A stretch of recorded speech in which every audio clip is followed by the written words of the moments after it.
The skeleton teller was taken aback. I looked at the cat-eared girl below, and then at Fang Hao, who wanted to buy the fish bone. He gently reminded them, "Sir, these have been dried and preserved, and are not edible." Fang Hao was also taken aback. "Oh no, my memory of buying bones from the undead shop to make soup is now completely confirmed. Who would eat this stuff? I have a friend who's an undead, so I'll give it to him," Fang Hao explained. "Okay, then I'll pack them up for you." The skeleton clerk opened the glass case and wrapped up the 3 skeletons separately. Fang Hao then took this opportunity to tug at Loli. He gestured for her to wipe the saliva off the glass. "Continue walking further in. See if there's anything else you can use. The items sold here are quite similar in type, all being from land. There wasn't a single one flying in the sky." After looking around on the 2nd floor, Fang Hao went up to the 3rd floor. I checked many organ jars. Finally, Fang Hao's gaze fell on the book with a light gray leather cover placed to the side. Book, The Lingering Ghost.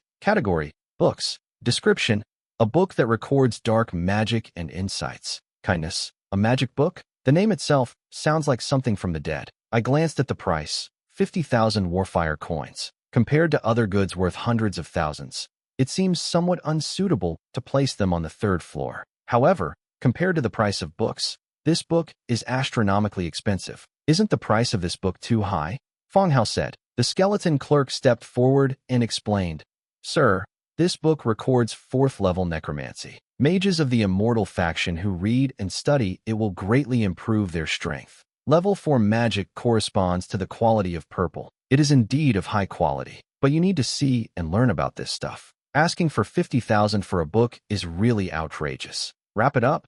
I'll take it," Fang Hao said through gritted teeth. "I hope I can figure out some magic when I get back." After I finished reading it, I showed it to Nielsen, who then gave it to Amanda, and finally sold it for 50,000. Thinking about it, it's not a loss. Yes, sir. Although the skeleton's expression was unreadable, its movements were noticeably more agile. They should be quite happy. With nothing else to focus on, the group went back down to the 1st floor. Pay at the counter. After paying, the items were stored in the storage space. He took the 2 girls for another stroll down the street. Furthermore, I bought Loli some grilled fish from a roadside stall to satisfy her craving. This child hasn't eaten fish in ages. He's drooling just looking at the fish bones. Next, the 3 of them visited the shops of several other factions. Nothing special. I bought some special materials, as well as a few spell scrolls that looked pretty good. Some of these have special effects, such as quicksand trap and interrogation. There was nothing else that I clearly needed. They also made a point of checking out the Lizardman store.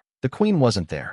She just strolled around inside for a bit, and then came out. Lizardman's gear is actually quite distinctive. The equipment size, in addition to being more suitable for Lizardman's physique, also includes a tail armor. The tail is also covered in armor, and at the very end, it is equipped with some attack weapons. For example, tail spikes and tail clubs. This can also be considered a form of attack. We strolled around until dusk. This satisfied the 2 girls' desire to have fun. Actually, Fang Hao doesn't really care about them. If he weren't worried about any danger, he would let maids come out and wander around. Staying cooped up in the city all the time can make you dull and stupid. Let's go to Succubus Hut for lunch, and Jia suggested. Fang Hao looked across to the doorway of the small house, where a plump-looking man named White Succubus stood. It has small devil horns on its head, wears a black leather jacket, and has a small heart-shaped opening on its lower abdomen. Her slightly rounded belly was visible, and that spade tail, wagging and wagging, makes one's heart warm. Fang Hao actually went into Succubus Hut once. At that time, there was an upcoming drunkard competition, and Fang Hao bought several bottles of the most expensive Longxiangming liquor. It was during that drinking session with Lorana that they both got a little drunk, which brought them closer together. There are so many people over there. It wouldn't be good if we attracted attention, Fang Hao said softly, watching the people entering the store one after another. Then I'll go ask if there's a private room. If there is, we can eat here. How about that? And Jia said, trying to negotiate. Okay. Fang Hao thought for a moment and agreed. Loli, go ask if they have a private room. I'm not going. Why don't you go and ask yourself? Loli retorted, and Jia put her hands on her hips and said, You've already brought me out. I won't bring you next time. Okay, I'll go.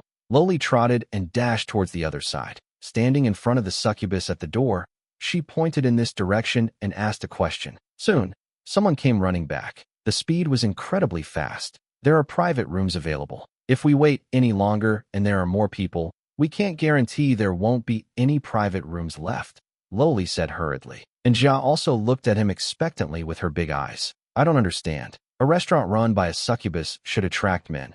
So why are you two so expectant? Let's go in and take a look. We can't order any weird or unusual food. It might be good for you to detox, but it won't be good for Loli, Fang Hao said from the side. I'm not eating, Loli said. You ate quite a lot. The two were quite happy to be able to go to Succubus Hut. With Fang Hao slung over his arm, he strode over. The atmosphere inside the cabin was somewhat informal. The room was full of men dressed as sexy succubi, wagging their tails as they served drinks and food to the guests at each table. It was quite lively. When Fang Hao was booking a private room at the front desk, his eyes fell on a poster on the wall.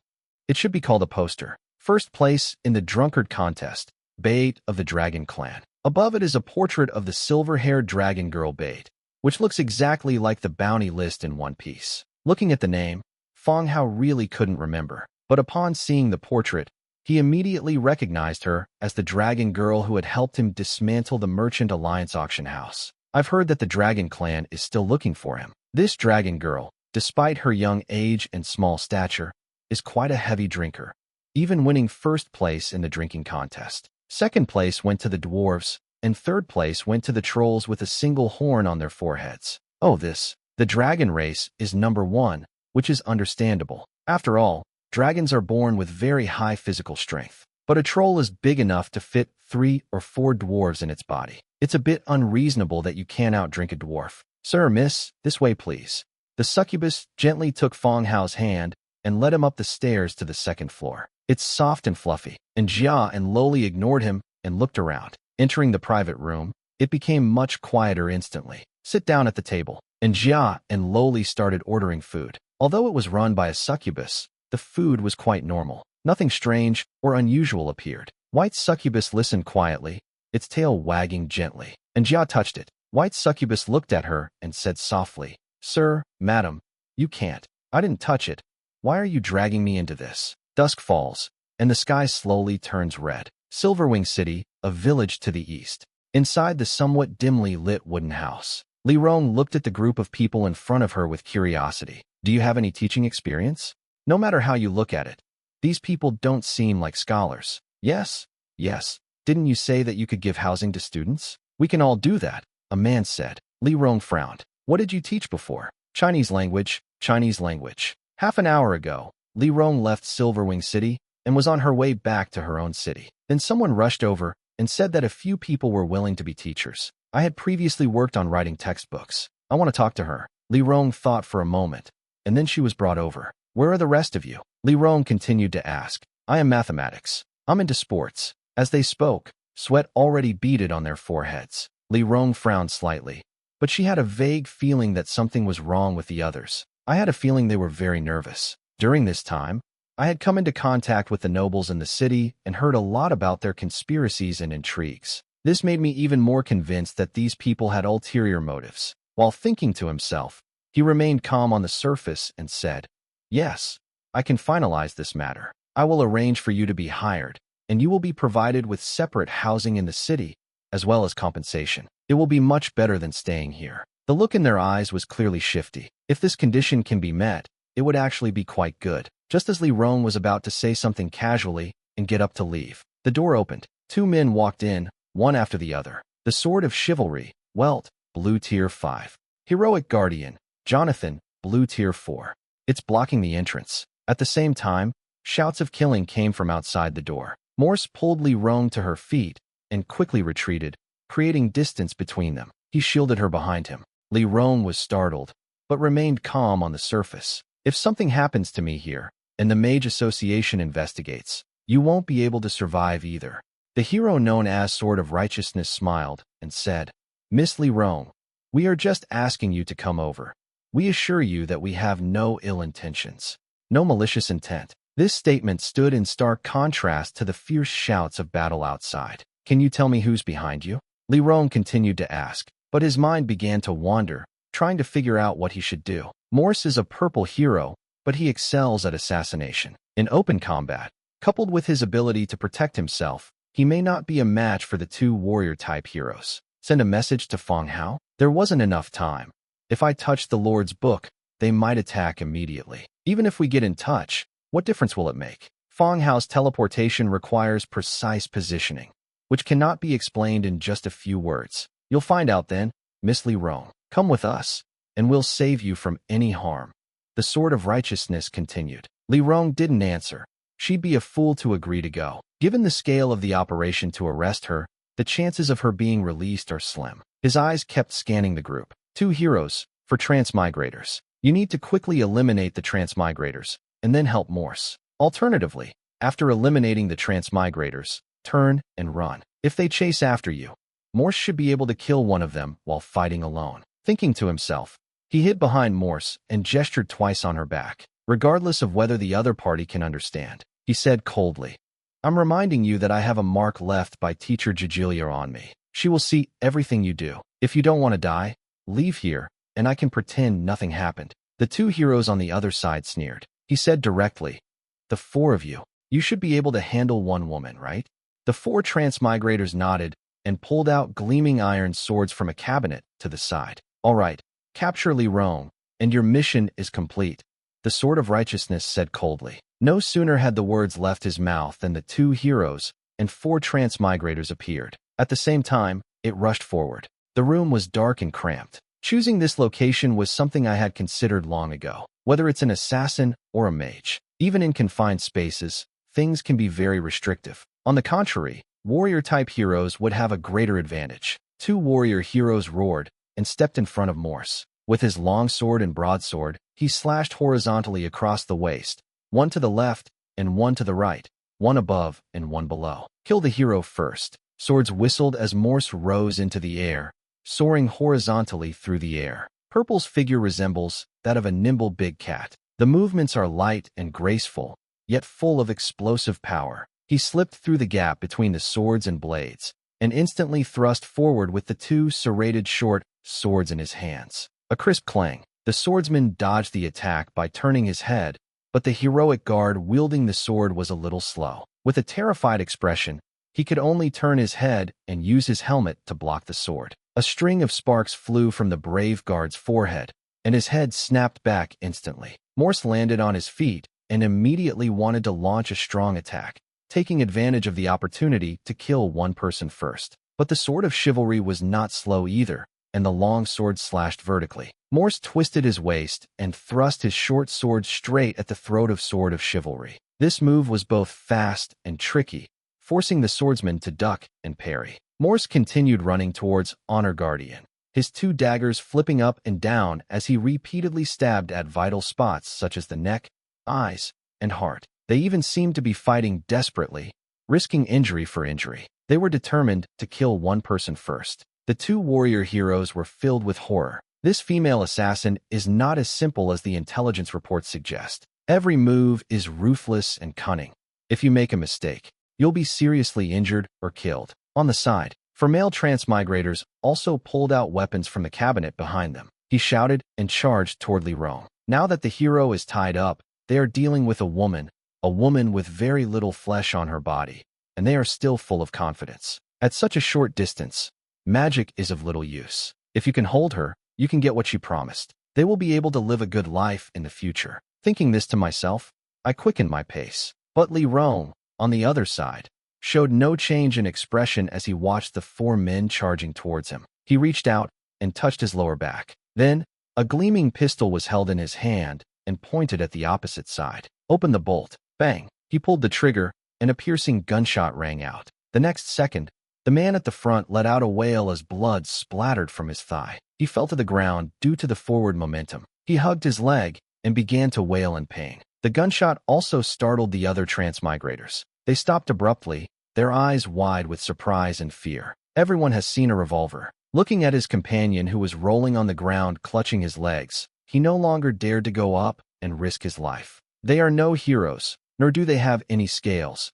A single bullet could easily take them down. Guns, in the eyes of modern people, have maximum deterrent power. Li Rong held up his pistol but did not fire a second shot, because with her first shot, she wasn't aiming at the person nor at his thigh. My aim is terrible. If I fire a second shot and it misses, will those guys notice something and risk their lives to rush over? She was hesitant to gamble. Moreover, It seems that they have now been deterred. What? Just because I've been so friendly, you dare to shit everywhere?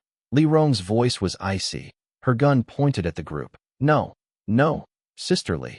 We were wrong. Please give us another chance. Seeing the gun pointed at them, one of them immediately begged for mercy, his feet involuntarily taking a step back. The others immediately began to explain. They had completely lost the fighting spirit they had just displayed. The sudden gunshot from the side startled the other two heroes. Seeing that Li Rong was holding a short-handled fire gun, he actually intimidated the others. They all cursed him inwardly as a good-for-nothing. The two exchanged a glance. The sword of righteousness charged at Morse once more, while the other heroic guard charged at Li Rong with his sword. Clang! Morse used a short sword in his left arm to block the attack of the sword of justice. With his other hand, he swung the short sword directly at the heroic guard. The short sword emitted a shrill whistle as it spiraled through the air toward the tall figure. Clang! The valiant guard, parrying with his knife, slowed his pace slightly. Morse's figure once again blocked their path. They should not be allowed to get close to Li Rong. The room was only so big, and both sides had basically filled the space. Li Rong's expression was equally grim, but he never lowered his gun. Seeing that Morse had blocked the other party, he continued to say to the transmigrators, "Get lost. If I see you again, don't blame me for shooting you." Yes, yes. Thank you, sisterly. Thank you, sisterly. Come back. Carry him out. Anyone who turns back will die, Li Rong said again. The group of people who were about to jump out of the window ran back. With the gun pointed at him, the man, who had been shot in the thigh, dragged himself out of the window. I saw several people running into the distance. Li Rong fired 2 shots into the distance. Bang. Several transmigrators clutched their heads, shouting loudly, and deliberately zigzagged as they drove away into the distance. At this moment, Li Rong pointed his gun at 2 other heroes. Bang, bang, bang. He fired 3 shots, but all of them missed. As if throwing a dart, it begins to gather magic. They summoned the flame spider and the multi-headed fire serpent and began their attack on the 2. For a moment, Morse used his rank advantage to entangle his opponent. The flames behind them continued to harass them. Occasionally, they would unfurl 1 or 2 magic scrolls, releasing various spells to wear down their opponent. But as time goes by, Morse was covered in wounds, and blood dripped from them. Li Rong's magic had limited effect. The shouts of battle outside the door continued. However, a large fire broke out at Wooden House. Li Rong looked out the window and whispered, "Morse, it's getting dark."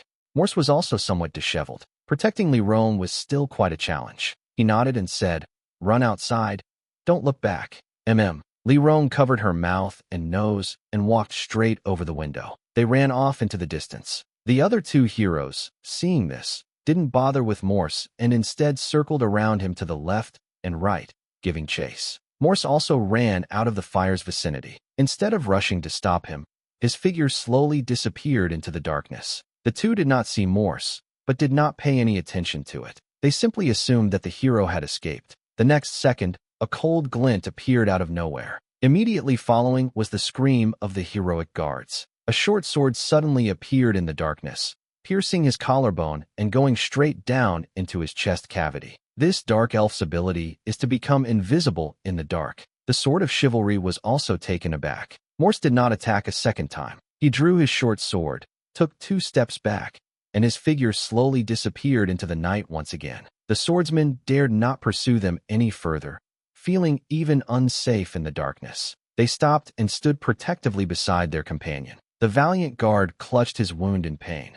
The wound was beginning to turn purple, and the short sword was poisoned. With trembling hands, he pulled out bottles of medicine and began pouring them down his throat as if they were free. The profession of assassin is the most troublesome. Their motto is murder.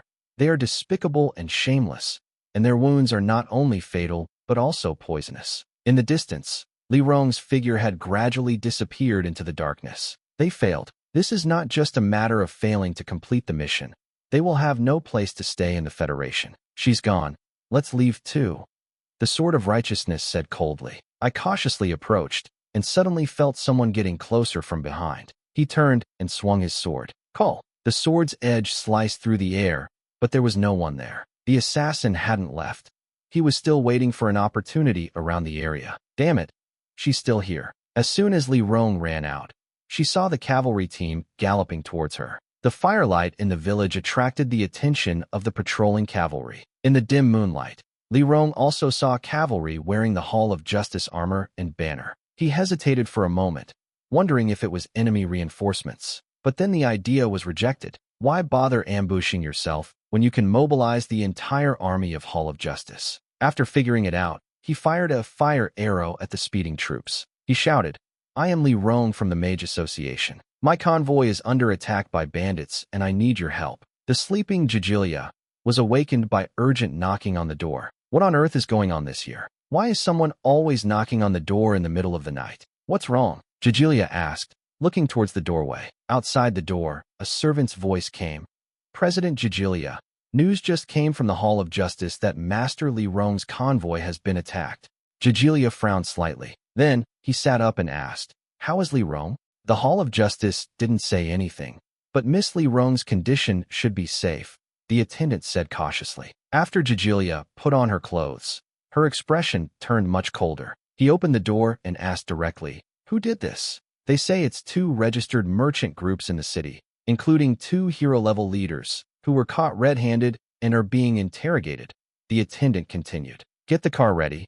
Let's go to the Hall of Justice." Doherty is really getting worse and worse. The sky was dimly lit. Parliament Hall. Doherty looked at the 2 wounded heroes bound in the hall. His brows furrowed slightly, although some treatment was received. However, one of them still had a shocking stab wound visible on his collarbone. The fact that he survived is thanks to the fact that the opponent was a warrior-type hero, and that he received timely medical treatment. That was really too ruthless of them. Moreover, the Federation is currently short of manpower, and the death of these 2 heroes would be a loss for the Federation. Doherty frowned, but remained calm. "Li Rong, what exactly is going on?" Doherty asked. Although Li Rong was somewhat disheveled, she clearly did not have any serious injuries. "Chief Doherty, these 2, along with their mercenaries, ambushed me in a village east of the city, intending to kill me. In self-defense, my guards held them off, and I seized the opportunity to escape. On the way, I encountered the soldier of the Hall of Justice and captured them,"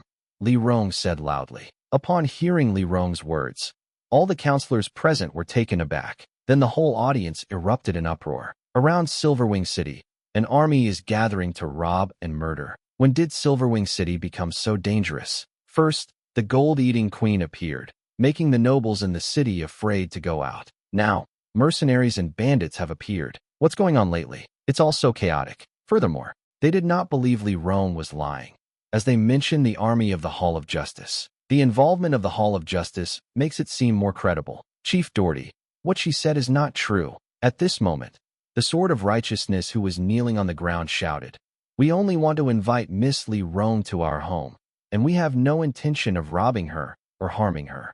This place is close to Silverwing City, and there are army patrols every night. How could we possibly assassinate Miss Li Rong?" Taking a deep breath, he continued, "Our 2 teams were originally stationed in that village. We just wanted to get to know Miss Li Rong when we saw her there, but we didn't expect her to misunderstand and cause a fight, which has led to the current situation. The Sword of Chivalry and the Guardians of Glory. In Silverwing City, it's all the long-established mercenary group. Within the mercenary group, the Sword of Chivalry is quite renowned, possessing superb swordsmanship and a chivalrous character. Therefore, some members of Parliament still believed him when he spoke. The 2 different accounts present opposing interpretations regarding the nature of mercenaries' motives. Li Rong said they were robbers. It's not uncommon for mercenaries to be soldiers when they enter the city, but bandits when they leave. The term Sword of Chivalry refers to a dispute between the 2 parties, which at most constitutes a serious brawl. The heavily injured honor guard also said, "Chief Doherty, fellow counselors, we have no grudge against Miss Li Rong, so we should not kill her." Perhaps our words were a bit aggressive at the time, which made Miss Li Rong think it was against her.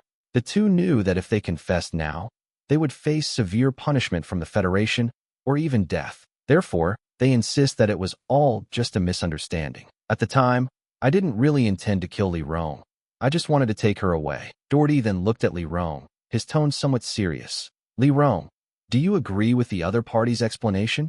Then I'd like to ask these 2 people, what kind of extreme words could have made me, a woman alone with a hero by my side, choose to fight when I was at a disadvantage, and force these 2 polite people to retaliate? Did I want to commit suicide?" Li Rong retorted, It was indeed a verbal conflict that angered Miss Li Rong, leading to the current situation, said the chivalrous swordsman, still stubbornly insisting. Li Rong wanted to say something, but Jijilia stood up. His gaze swept upwards, his voice serious. Doherty, with the church's interrogation, we'll find out in a minute. How long do you intend to drag this out?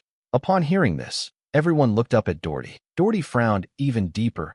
He had been busy lately paying reparations to the vampires and reinforcing the borders. Why are there still so many internal problems? His gaze fell upon the archbishop. The two people below also began to change their expressions. The church's interrogation, once used, can lead to the confession of anything. Just as the two were filled with worry, the archbishop slowly spoke.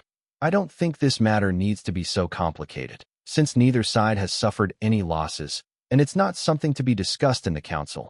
Let the Hall of Justice investigate it thoroughly. The church is unwilling to come forward. The archbishop is wrong. Surrounding and assassinating important council members around Silverwing City is not only a security issue, but also a matter of mercenary management and the safety of other council members. If we just conduct a simple investigation, won't that send a signal to the outside world that anyone can hire someone to assassinate council members, and that we can just do a quick investigation and brush it off?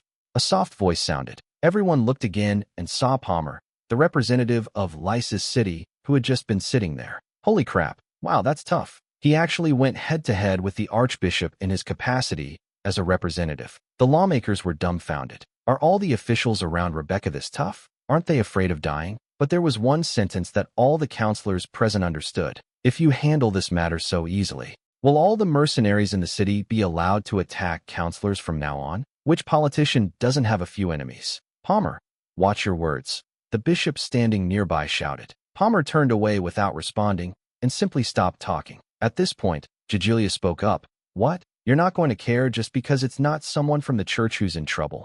I just think that security issues happen frequently, and the Hall of Justice can investigate them thoroughly. This is the council, not the place to deal with these kinds of things. Archbishop Milton continued. This archbishop clearly has no intention of investigating. Jijilia sneered and looked at Doherty. Doherty, what do you say? Doherty nodded and said, the archbishop's words do make sense. I will have someone investigate this matter thoroughly and give Master Li Rong an explanation.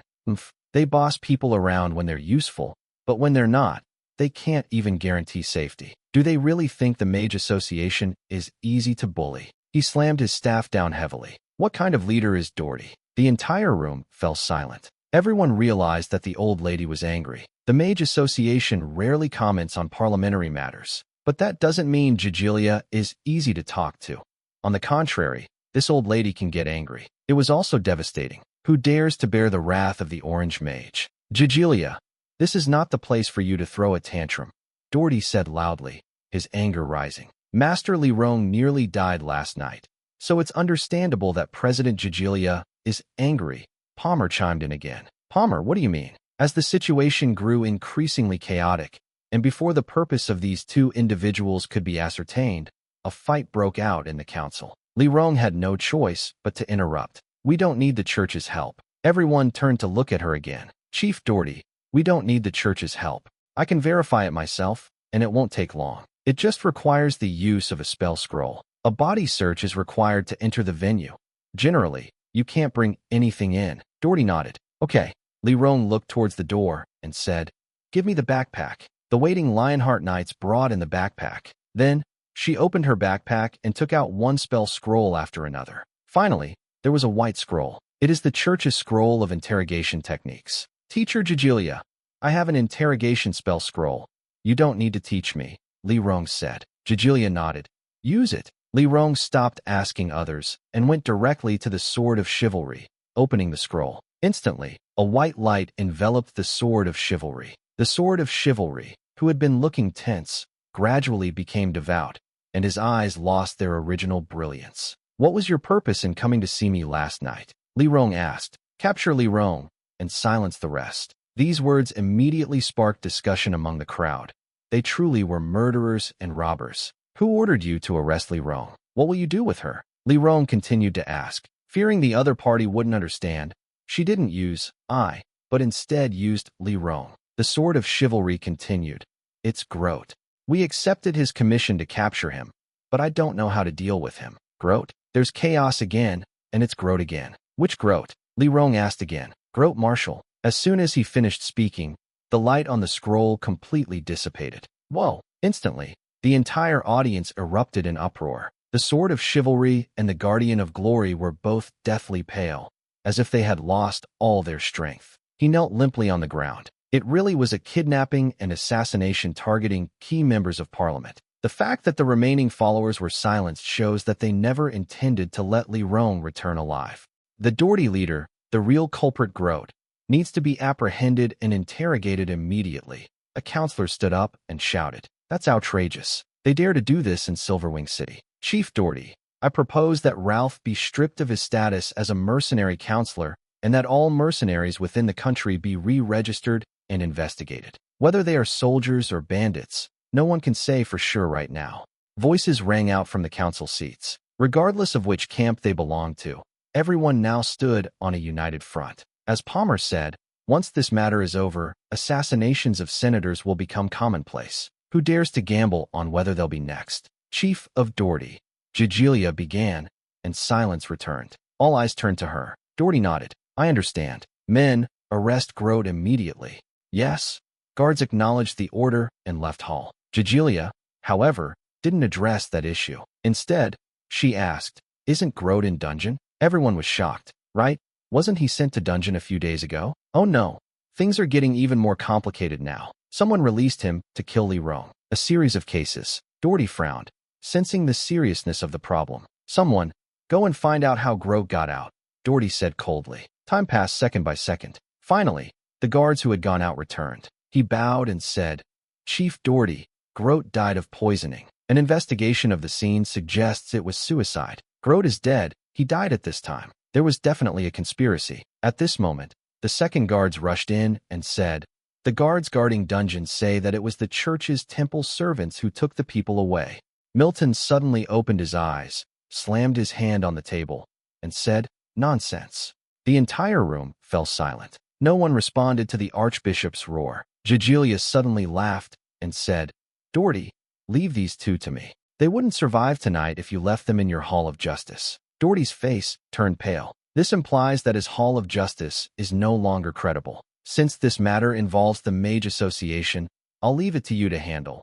But the results need to be reported to the Hall of Justice, Doherty said. All right, men, take them away. Gigilia turned and walked out, saying as she reached the door, Doherty, now that you've become commander, there are constant battles around the area, and the internal situation is a mess. I'll write to the General Association to report the situation here and see if the Hall of Justice is truly deserted. After saying that, he left with Li Rong and the two people he was holding captive. The Parliament Hall was deathly silent. The external situation wasn't handled properly, and now the internal situation is in chaos. The 100 Cities Federation is doomed. Doherty and Milton sat there, their faces unusually grim. Main City. No, no, no. Fang Hao cried out, opening his arms and looking up at the sky. The next second, Lorana fell from the sky and landed directly in Fang Hao's arms. Fortunately, Lorana had saved her strength, and Fang Hao's physical strength was not what it used to be. Otherwise, you might break your own bones by hitting yourself with something too high or too low. He wrapped his arm around her waist, twirled her in the air, and asked, Missed me? Their relationship improved, and they became closer. Don't even think about me. I've finished my novel. Coastal areas often experience frequent rainy days. The light rain pattered down, dripping onto the ruins. The former city walls are gone, leaving only the militia and refugees who haven't had time to leave in the last 2 days, still lingering around. Su Yuanhang stared blankly at the scene before him, tears mingling with raindrops as they dripped down his face. He didn't know how he survived. When I woke up, I had already been washed ashore. He was all alone. Of all the people on the boat, he was the only one left. He returned to his territory. But after the Lord's book was stolen, the city was abandoned and turned into the ruins we see today. These past 2 days, he has had difficulty falling asleep at night. Every time he closes his eyes, you would see your people locked in the cabin, struggling painfully in the sea. The little girl, Cassie, with her clothes torn and her face scratched, cried out, Lord brother, I feel so bad. Su Yuanhang felt like he was going crazy. He knew he didn't belong here, and that he shouldn't be the one who survived. We shouldn't have studied the age of exploration either. That ridiculous idea killed everyone. Sir, you're back? The city walls have collapsed for some reason. A militiaman approached. Sir, how did you get injured? Quickly, come into the tent and don't get wet in the rain.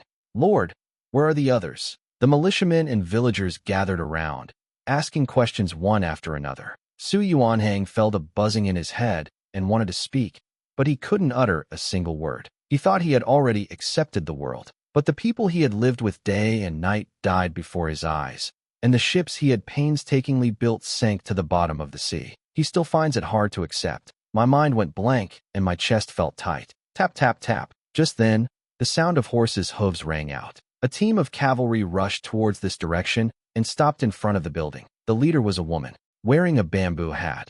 He looked like a chivalrous hero from ancient times. Su Yuanhang, what's going on here? Why did you leave the alliance? The woman asked softly. Upon seeing the woman, Su Yuanhang's eyes regained some of their luster. He staggered forward and said, By Xian, my ship was sunk by the Japanese devils, and Lord's book was also swallowed up. Can the alliance help me get revenge? Help Casey get revenge. She's only 12 years old. You must help me. As she spoke, she burst into tears, burying her face in her hands. Bai Xian glanced at the abandoned city. He said, How did we end up running into the Japanese devils? I don't know.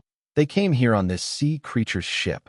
Sea creatures. Bai Xian frowned, pondered for a moment, and then said, Su Yuanhang, you need to calm down. How can we fight the sea creatures at sea? With just our few dilapidated ships? Going there would only be suicide. But they killed people. Did they die in vain? Su Yuanhang said, Bear with it for now, and also tell the others to be careful when they go out to sea recently, Bai Xian said. Then I'll go to the Federation. They're all Federation people who died. They'll definitely take care of it. Su Yuanhang refused to give up. In this era, who cares if a few ordinary people die? Bai Xian didn't want to discourage him further, but that was the truth. Su Yuanhang stood there blankly, as if he had lost his soul. With the city gone, he had no chance to develop. So how could he possibly take revenge? Come back with me, come to my place, and we'll discuss this matter properly, Bai Xian said. Su Yuanhang, on the other hand, raised his head. He asked, I'm going to find Fang Hao. He said we should unite and help each other, and he will definitely help me get revenge. Silverwing City. The carriage creaked and groaned as it hurried back. Jijilia looked at Li Rong across from her and said softly, What grudge do you have against Grote? I've met you twice at parties, but we haven't spoken. Li Rong replied. Li Rong was also surprised when she learned that Grote was the one who was ultimately going to arrest her. She knew that Grote was Fang Hao's enemy, but she had no connection with him whatsoever. It's impossible for him to be implicated because of Fang Hao. So, even now she still can't figure out what it was all for. I've gotten myself into this trouble for no reason. So someone instructed him? Is there some enemy? Jijilia continued. Li Rong shook her head again. Really not. I'm just a businessman. What enemies could I possibly have? Oh dear, this is difficult to handle. Arrange for more guards recently, or they can stay at the association for now, Jijilia said. Thank you for helping me today, teacher. Li Rong expressed her sincere gratitude. She was somewhat surprised that Jijilia would help her so much. Otherwise, given the Parliament's attitude, the trial would be conducted privately in the Hall of Justice, and they might not even be able to uncover the Grote step. Even if I were to interrogate these two and eventually find out about Grote, getting revenge would be very troublesome. It's easier to get things done through Parliament, and that way you'll get more attention. You are a mage in the association, so naturally I have to protect you when something like this happens. Jijilia took out drinks from under the seat and poured them for Li Rong and herself. After taking a sip, he continued. What are you going to do with those two? I don't think we can get anything out of them, so we might as well just kill them. Li Rong pondered for a moment and said, Lock them up first. If they don't want to die, I will sign contracts with them to enhance their strength. Okay, that's fine. Main city. Lorana took a deck chair and read a novel under the oak tree. Fang Hao tried several times to start a conversation, but the other person seemed unwilling to engage with him, focusing instead on the books. At that moment, Li Rong also sent a message in Lord's book. Fang Hao, the mastermind behind the murder, is Grote. When the guards arrested him, they said he had already committed suicide by poisoning himself. Last night, Fang Hao received news that Li Rong had been attacked. They had planned to bring her over, but Li Rong had already returned to her own city and could be guaranteed safe. but I had to go to Parliament to discuss this matter early in the morning, so I didn't come over. Fang Hao then gave her some equipment, as well as a bunch of scrolls such as teleportation scroll, interrogation scroll, and dark element magic bullet scroll. He told her to throw them all out if there was any danger, so that she could have a chance to escape. Now, news has come back that the real culprit is Grote. Fang Hao was also somewhat surprised. You have a grudge against him too? Li Rong replied. No, I don't know why they've been targeting me. They're like a mad dog, biting anyone they see. That means someone wants to harm you. He's just a pawn. Fang Hao continued. Yes, I know. I'm also increasing my security here. It's so annoying. I always feel like someone is trying to harm me, Li Rong said. Fang Hao thought for a moment and continued. How about I pick you up? Forget it. I still need to study magic with the association. There shouldn't be any danger in the city, Li Rong said, refusing. In the past, if Fang Hao had said he wanted to bring her over, she would have definitely agreed. Looking at it now, I've actually become interested in magic. Okay, let's buy a house in the city and arrange for more people to protect you. No need. If I stay in the city, I'll live in the Mage Association. It's safer than buying a house. After a slight pause, he continued. Last night, 2 blue heroes came to capture me. I'm thinking of making a contract with them. Killing them would be a waste. 2 hero contracts have been rolled up. Oh, so that's what they wanted. They came to ask me for the contract scroll. Oh, I see. Just say it. What's there to be embarrassed about? Sorry, my ass. Give it to me now. I want it right now.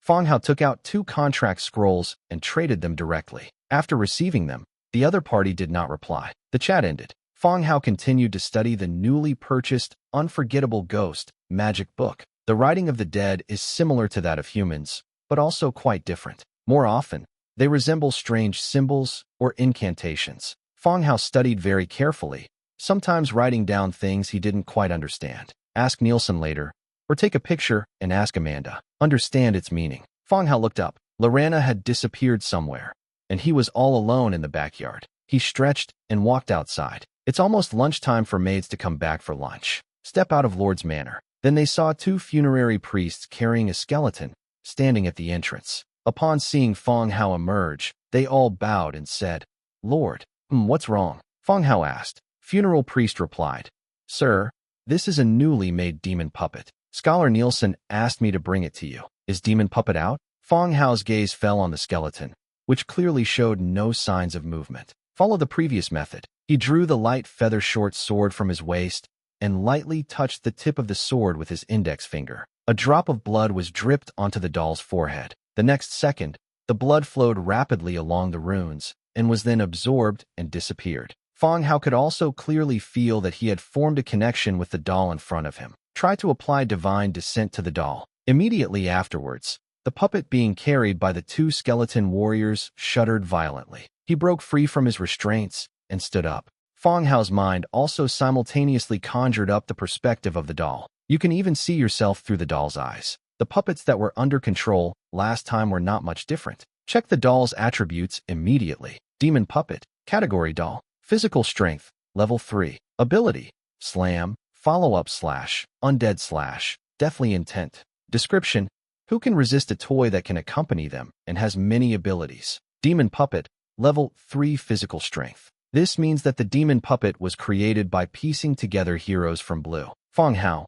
Change the original priest demon puppet is released, standing side by side with the warrior demon puppet. After taking a look, he immediately unleashed divine descent. The next second, Fang Hao could directly control the 2 demon puppets, and at the same time, he could control his own body. 3 different images appeared in my mind. Wow, you can even do that? With this melee doll, Fang Hao now has a melee bodyguard. In case of any danger, the melee doll can stand in front and protect you. I'll be providing magical attacks from behind. Okay, put demon puppet away for now. You guys go ahead and get busy. Fang Hao said. The 2 funeral priests bowed and turned to leave. Inside the cold dungeon, Li Rong looked at the 2 heroes before him and said, So, are you satisfied with the council's decision? The 2 were still trying to argue their case in Parliament. Unexpectedly, Li Rong himself possessed an interrogation spell scroll. Under the influence of magic, he revealed everything he knew. Their employer, Grote, also died at home. The council handed them over to the Mage Association. In effect, he has already been sentenced to death and is left to the other party's disposal. We can give the Hall of Justice an answer later. What do you want? The Sword of Chivalry asked in a deep voice. Li Rong took 2 steps down the corridor of dungeon, looked at the 2 men, and said, "You want to kill me, and naturally I want to kill you too. We just want to take you back. We have no intention of killing you. Is there a difference? Why are you so insistent on arguing with these unconvincing statements?" The Sword of Chivalry fell silent and turned his head to the side. Li Rong continued, "Teacher Jijilia told me to kill you all directly, but I'm still considering whether that would be too easy on you." The 2 men's faces grew even uglier. Were they being tortured to death? "I can spare your lives." Li Rong's tone shifted. The 2 looked at her suspiciously, but a glimmer of hope rekindled in his eyes. Those who come from mercenary backgrounds are unlikely to be nobles or wealthy merchants. It's not easy for them to become heroes. Given the chance, nobody wants to die. "Miss Li Rong, we are sorry for what we did. Please forgive us this time," the Glory Guard immediately said. The Sword of Chivalry also chimed in. Li Rong looked at the 2 of them and continued, "Don't rush to agree. Listen to my requirements first." As he spoke, he took out 2 contracts. "This is a hero contract. If you want to live, sign the contract with me and serve me from now on. If you don't want to, I will give you a quick death." The 2 looked at Li Rong with some surprise. For a hero, a contract is a contract of servitude. You'll be at the other person's beck and call for your entire life. "Can we consider it?" Li Rong nodded. "Okay, 5 minutes. If you haven't decided yet, then we'll assume you've chosen the second option. Just 5 minutes." Li Rong sat down to the side and chatted with Morse, who had recovered from his injuries. Morse had many injuries, both large and small, at the time. However, Li Rong still possesses the unclean magnet that Fang Hao gave her last time, which increases injury recovery by 70%. The wound had healed in just 1 morning. Only scars remain, which need to heal slowly. After exchanging a few words, Li Rong said directly, "All right, time's up." The 2 people in the cage raised their heads again. His gaze still held some hesitation. "Speak. Don't waste time. Is he dead or alive?" Li Rong continued to ask. Swordsman gritted his teeth and said, "Fine. I'll sign the contract." "I'll sign too." Li Rong nodded in satisfaction. It's good that these 2 are willing. She has gained something from this. If they refused, she would have no choice but to kill the 2 men and send their bodies to Fang Hao. But she still hopes to recruit 2 of her own heroes. "Find the contract you requested in the City Lord's book, have the guard deliver it to the 2 of them, and have them sign it." As the 2 pressed their hand seals, a beam of light entered their bodies. Contract complete. Church. Inside the study, Suhaid already knows what happened in Parliament today. He spoke softly. "Archbishop, what do we do now?" He never expected that the seemingly slender and eerie dark elf would be so ferocious. One person stopped 2 heroes, one with minor injuries and the other with serious injuries. This further convinced Suhaid that Dark Elf was his killer. The Archbishop replied, "Do not engage in conflict with Li Rong now. Wait until the council elects you to unite the transmigrators before eliminating her, regardless of whether she is the murderer or not." Suhaid's heart skipped a beat. This was something that even the Archbishop had the intention to kill. What exactly did Li Rong say in the Parliament? The Archbishop no longer cared whether she was the murderer or not, and simply killed her to avoid making things more complicated. But this has nothing to do with him. Being able to avenge himself is naturally a good thing. "Yes, I will follow the Archbishop's instructions." Main City. Lorana looked down at her new neighbor. The sea creature looked warily at the woman with outstretched wings in the sky. Vampires. She could sense the powerful aura emanating from this vampire. It far surpasses her power, perhaps even exceeding orange level, reaching dark gold level strength. "I'm new here. My name is Bayou. May I ask your name, sir?" Bayou asked hurriedly. "What's going on with this territory? What faction does it belong to? Why are they all different races?" Lorana looked at her and said, "It was you who wanted to kill Fang Hao." No. It was just a challenge according to tradition, and I was punished afterwards," Bayou hurriedly said. "Behave yourself, or I'll kill you." After saying that, without waiting for Bayou to speak, it turned around, flapped its huge wings, and flew away. Bayou stood there dumbfounded, inwardly groaning. Why did I challenge the other party? Now I'm getting warned by people every few days. Moreover, their strength is quite high. Are you pirates, or am I the pirate? They say the neighbors are friendly, but this doesn't look friendly at all. Inside the study, Fang Hao continued to look at that lingering ghost book. I've only read a quarter of the thickness so far. There's still a lot left. I just saw Dong Jiayue's reply on Lord's book. The parts that were not understood were explained. Suddenly, a fragrant aroma of wine wafted over. Sniffing, I turned around and saw Lorana sitting on the windowsill. One foot was bent and resting on the windowsill, while the other dangled down, swinging back and forth. He held a ceramic wine pot in his hand, and the aroma of wine emanated from the pot. This is the dragon dream he brought back yesterday when he had dinner with Njia at Succubus Hut. It's for later drinking. She found it. Did I disturb your reading? Lorana asked with a touch of nonchalance. No. I came here because I saw you. Fang Hao closed the book and set it aside. Where did you go just now? Well, I went to check on my house, said hello to my new neighbors, and then went to the cellar to get a bottle of wine. Lorana said, tilting her head back to take another big gulp. The aroma of wine filled the room once again. How about I arrange a room for you at Lord's Manor? There aren't many heroes staying there right now. It's more lively here. Fang Hao looked at her. Lorana felt a little uncomfortable being stared at and looked away. This isn't a good idea. What's wrong with that? I'll have the maid prepare a room for you later, Fang Hao said. Okay, that works too. That way, I'll have a place to stay when I come back. Lorana agreed. Okay, whatever you say. Fang Hao reached out and pulled her down from the windowsill. Lorana sat down on the edge of the bed and continued.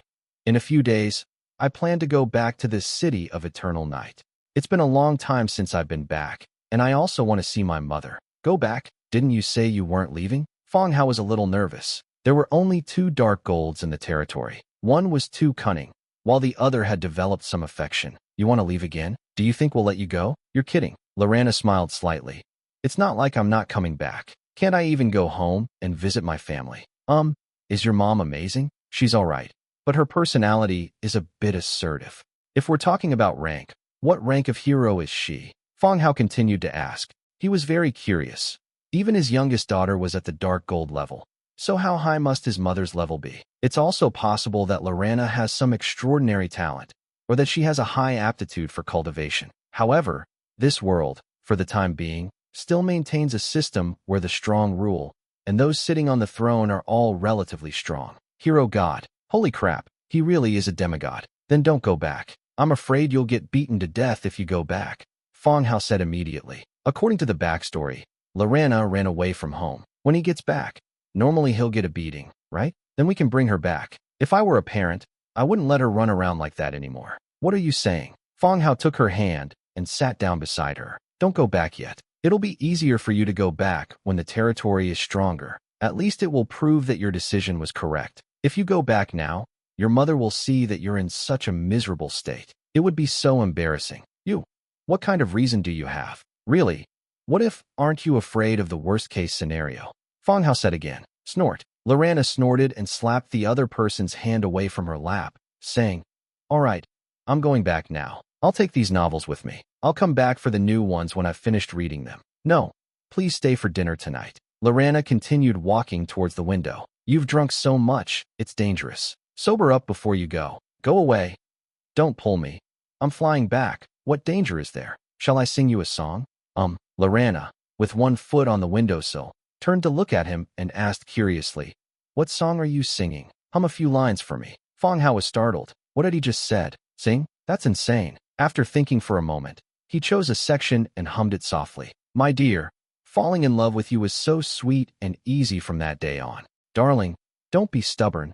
Your eyes are saying I do. Confession balloon. These past few days, there have been songs sung by boys when they publicly confess their love on the channel. After hearing it, the melody has been playing in my head for the past 2 days. Lorana pulled her leg back. What's the name of this song? The lyrics and melody are pretty strange, but it's quite catchy, and the lyrics are well written. Confession balloon. If you like it, I'll sing it for you every day from now on. Lorana's face was already flushed from drinking, and when she thought of the 2 lines from earlier, it turned even redder. Then sing it once for me to hear. Seeing that Lorana wasn't in a hurry to leave, Fang Hao hummed this song to her as well. Lorana and Tobias's loyalty to you has increased by 2 points. Current loyalty is 99. Dust Mud Valley. Visible particles, like the sky, permeate the entire valley. At a distance of about 2 meters, the maximum range of vision is already reached. In a valley shrouded in smog, a group of hundreds of soldiers stood before a huge stone gate carved with intricate patterns. Iron nails were driven into the stone gate, connected to ropes, and tied to dozens of war horses. Alliance leader, We are ready. Okay, open the door. Open the door. The sound of whips cracked, and the ropes connecting to the stone gate tightened instantly, making a piercing sound of strain. Squeak. Another unusually piercing sound rang out, and the stone door slowly opened. A cold, decaying, and nauseating odor permeated the air. Get ready. There might be skeletons. A series of piercing screams rang out from behind the door. Then, countless monsters rushed out of the stone gate and pounced on the army outside. It's a demon. Damn it. All my troops are dead. Retreat quickly, retreat. In the valley, there were screams and wails of terror. Humanity began to flee. Within the regional channel, it's over. The Shanghai Alliance has failed this time. Many people have died. I've heard that not only have the troops of the Alliance members died, but many of the members have also died. Those who escaped are now all alone. What happened? Tell me in detail. What's wrong with the Shanghai Alliance? It was a while ago that the Shanghai Alliance obtained a secret map, and the entire team was mobilized to try and conquer it, but they almost suffered total annihilation. Holy crap, there's such a thing. Fang Hao looked at the Lord's book and frowned slightly. The Shanghai Alliance is also a well-known major alliance in the regional channel. A large number of people gathered there. I heard that by relying on the transmigrators, they managed to reach a treaty with the local indigenous people that would allow them to mutually harass each other. They are among the few that can stand on their own without relying on the native inhabitants, and their reputation and strength are not low. Moreover, it is also exploring development, and its influence in the region can be said to be top-notch. Some even believe that it could very well become the #1 league. The Shanghai Alliance has at least several dozen members. Even if each member brings 100 soldiers, the total number would still be over 10,000. Even with tens of thousands of troops, the indigenous people wouldn't dare to provoke them easily. I was just exploring a map, and I ended up all alone. Did they somehow end up exploring the dragon territory? The chat within the channel continued. It's over. The Shanghai Alliance and the indigenous cities didn't get along well to begin with. Before, when we had enough troops, we could intimidate them. Now that we've suffered heavy losses, we're afraid we'll be retaliated against. Am I the only one concerned about the dangers of that explored map? This isn't a game. What if the enemies in the map come out and hunt them down? Now that you mention it, it's actually quite possible. Breaking news. Shanghai Alliance is looking for outside help. They've already contacted our leader, so it must be something big. Let's explore again. Fang Hao watched for a while. The discussion was quite heated, but it didn't really concern him. He has never had any contact with the League. The Alliance is actually quite hostile to Fang Hao.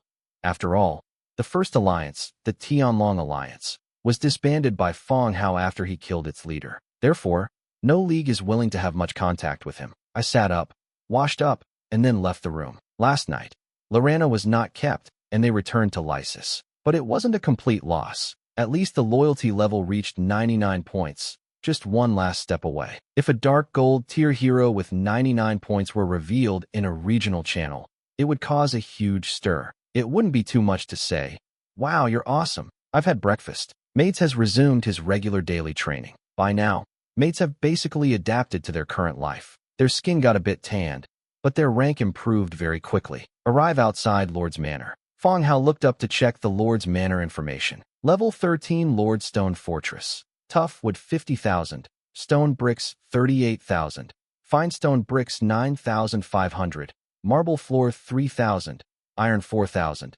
Cast iron block 3,000. Metal parts 3,200. Terracotta tile 7,000. The upgrade materials are also complete. That could be improved. Take out Red General, the parrot in the room. Confirm upgrade directly. A burst of light instantly enveloped Lord's Manor. The light surrounding the package gradually shifted from a purple hue to a slightly yellowish one. It is estimated that once it reaches level 15, it will completely turn into orange. The upgrade took a while. Fang Hao went directly to the shooting range to practice shooting the revolver. The feeling of emptying the ammo is quite nice. Silverwing City. Mage Association. In 3 days, the council will elect a candidate to unify the transmigrators. Be prepared to attend as well, President Jijilius said to Li Rong. It should be Li Rong. He has both ability and reputation. Our association's reputation will also improve a bit. A wood-type mage said softly while pruning a potted plant. It's hard to say. Doherty and Milton may have some grudges about dealing with the mercenaries this time, and they might secretly choose someone else. Another Earth mage spoke up. At the council meeting, Jijilia showed Doherty and his group absolutely no respect. He reprimanded the two of them to their faces. Those who want to select transmigrators now are very likely to not choose Li Rong because of what happened last time. After all, the purpose of parliamentary elections is to better integrate transmigrators within the country. Naturally, they wouldn't choose someone who doesn't obey. I will do my best. Whether you choose me or not doesn't matter, Li Rong replied with a smile. But deep down, I still felt that I had a lot of hope. Moreover, he has a high reputation among the transmigrators in Silverwing City. At this moment, Jijilia waved her hand slightly and said, "This matter is just a formality. They've probably already chosen the person." "Oh, what news does the guild leader have?" the wood elemental mage continued to ask. Everyone looked at Jijilia with curiosity. It's no secret that the upper council has been privately selecting its candidates. Everyone can accept that if all councillors were allowed to vote freely, they would vote for those who are beneficial to them or those close to them. No results can be obtained in a year or two. Jijilia paused for a moment, then continued, "It's very likely Su Haid." Last time, Jijilia recommended Li Rong, who did indeed bring back very important intelligence, which was a great achievement. However, Archbishop Milton stated directly that Su Haid was not dead and that he was still being supported. She didn't say anything more. Although Su Haid has not yet appeared, the Archbishop would not speak carelessly. It's very likely he faked his death, and that's basically who he is. Upon hearing this news, the entire room fell silent. Some people looked puzzled, while others frowned. Li Rong's face turned deathly pale. Wasn't Su Haid dead? Ma Pei and Li Rong both saw his body. How did he come back to life? A mage asked. The others were also curious. This incident caused quite a stir.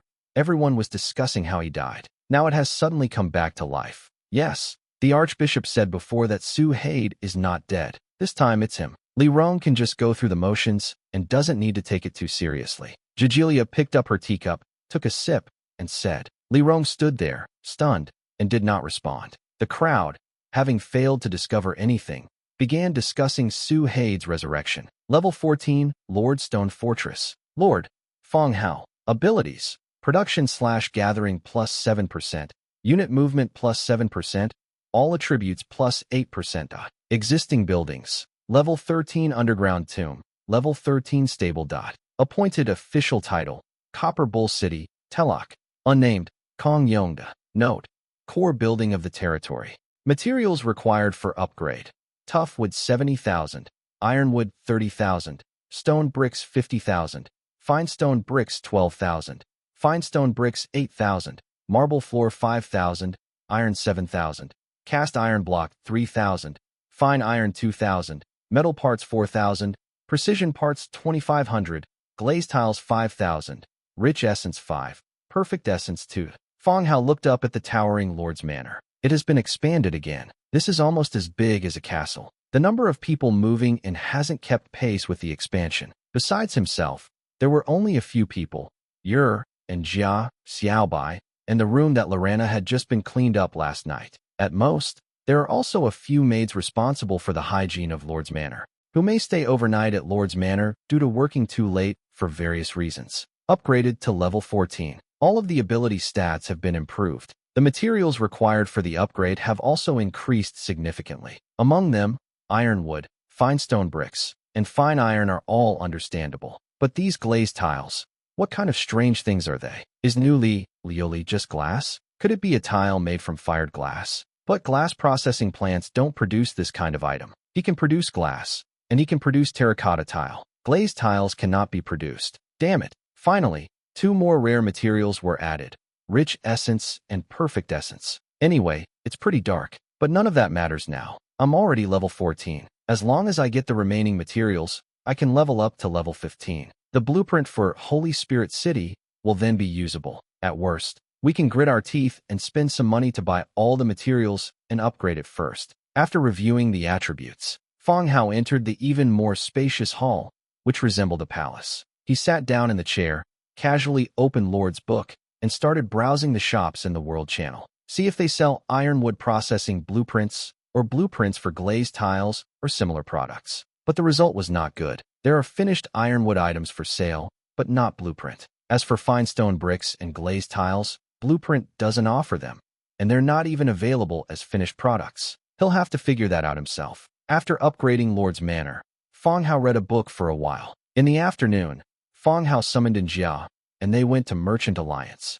Outpost number 032. Merchant Alliance at this time was not as deserted as it was when Fang Hao first opened it. The streets were full of transmigrators parading around with militiamen. Tavern and the hotels are also incredibly popular. They've managed to turn a business platform into a gathering place for offline meetings and parties. In front of the Xianming Tower shop, there were still quite a few transmigrators gathered there, standing across the street, watching the rabbit girls selling cosmetics in the shops. I don't know what's so interesting about coming here every day. I glanced at the entrance of Xianming Tower, but didn't go in. Instead, they went straight to the central area, the Merchant Alliance's management hall. Once inside, Fang Hao said to the person next to him, "I am Fang Hao, and I would like to see Mr. Cooktitor." The staff member frowned and glanced at him. He stood up and said, "Sir, please wait a moment." With that, he walked to the back. Before long, the goblin Cooktitor came walking over quickly. A group of people followed behind him.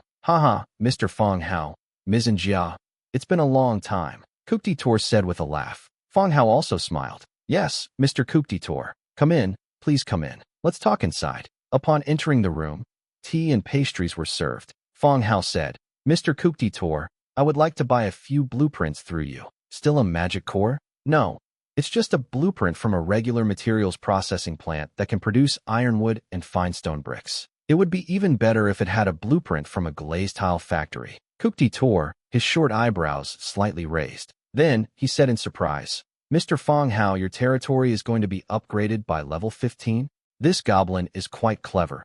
Upon hearing Fang Hao's words, he immediately guessed that the territory needed to be upgraded by 15 levels. It seems that upgrading the indigenous city also requires certain materials. In this way, even if you don't get the corresponding blueprint, these materials can also be purchased from the indigenous people, since their ability to use them proves that someone is producing them. Fang Hao did not deny it and continued. "So, Mr. Cooktitor, do you have a way to obtain the 3 types of blueprints?" Cooktitor stroked his pointed chin and said, "We can still think of a way to deal with the ironwood and fine stone bricks factory's blueprint, but I don't have any good ideas for glazed tiles. However, all the major powers have finished products for sale." Yes, that's pretty much what he guessed. The processing of wood and stone bricks has never been difficult to find. The factory that manufactures glazed tiles is a special processing plant. Various factions? I've contacted Hall of Justice in Grey Iron City, but I haven't heard of any such blueprint. Fang Hao asked. He directly occupied Grey Iron City. If you own this kind of building, you can unlock it directly with your blueprint. If it's not unlocked, it means it's not there. What kind of major power is this? I'm talking about faction-based powers, such as the Immortal Kingdom ruled by the Immortal Emperor, or the Lizardman territory in the south, which produce this material in large quantities. Cooktitor took a sip of tea and continued.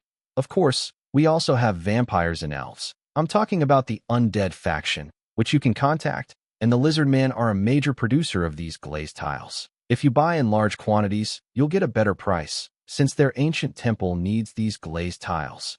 Lizardman is divided into Southern Lizardman and Northern Lizardman. The difference is that the southern lizards live in swamps, while the northern lizards live in deserts. But the faith is the same. Fang Hao had previously heard Dimitrika mention that ancient temples could be found everywhere in Lizardman's territory. If temples require glazed tiles, then the consumption would be quite large. Moreover, recently, due to Dimitrika and the Queen, the two sides have become quite close, and it seems they are about to become one family. It shouldn't be too much to ask for some support for glazed tiles, right? That's one way. How are glazed tiles sold? By set or by ton?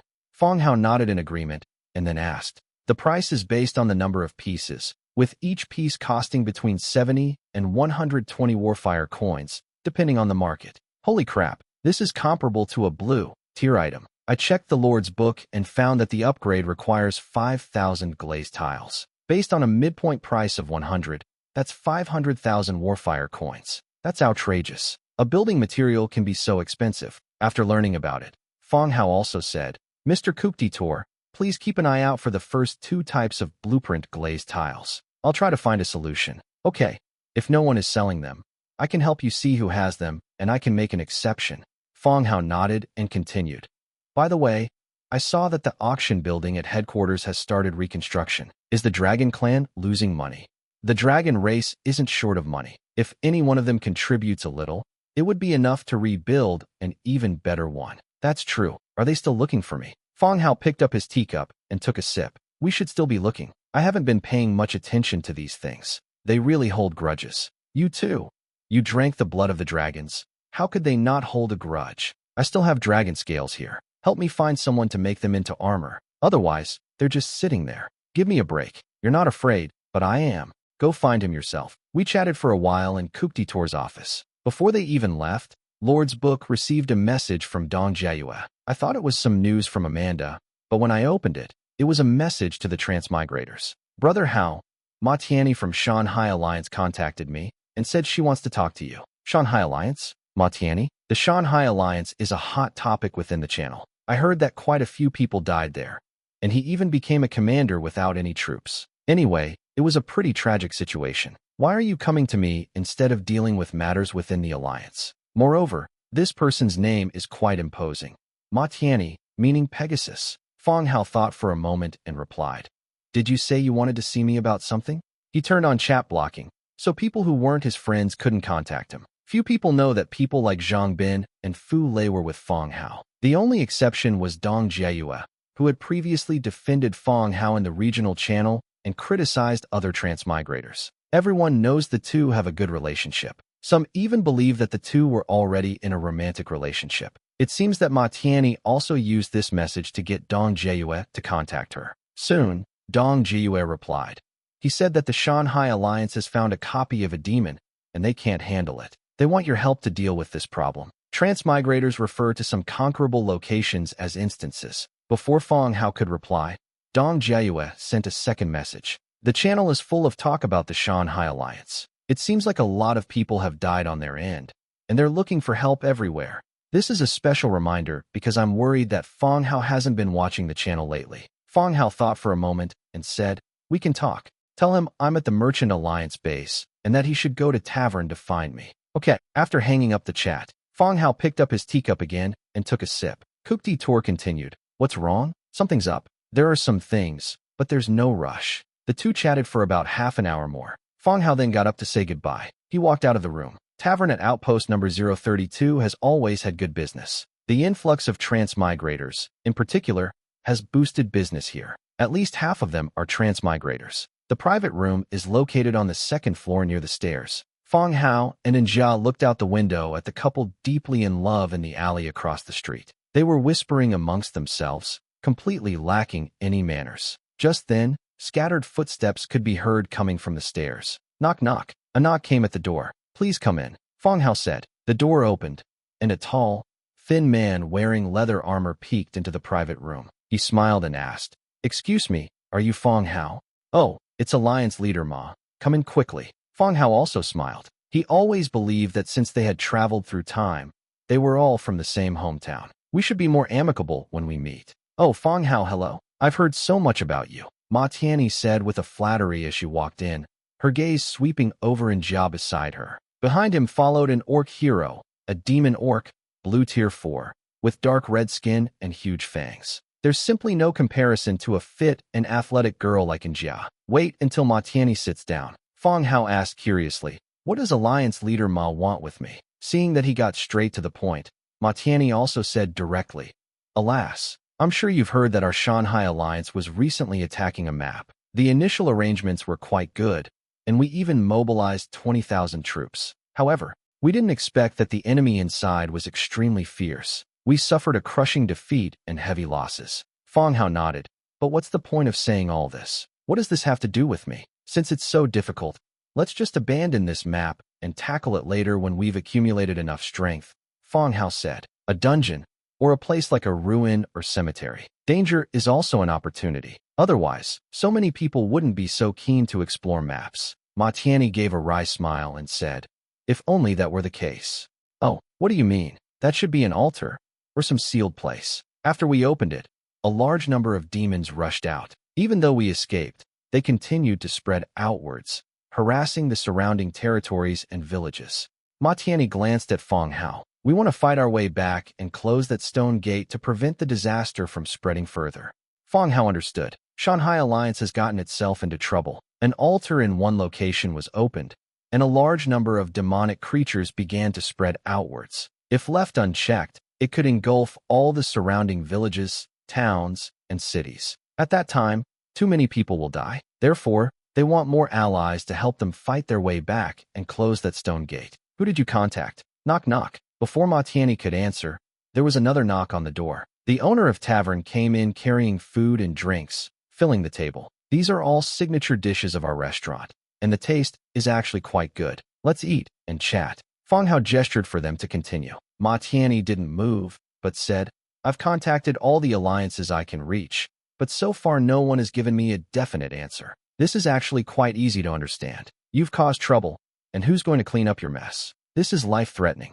The Shanghai Alliance is the one that has caused the deaths of many people. What level of demon is the enemy? Fang Hao continued to ask. They range from 4th to 9th rank, and there are many of them. Are there any heroes? We haven't seen any heroes. Perhaps there are no heroes, or perhaps we just haven't seen any.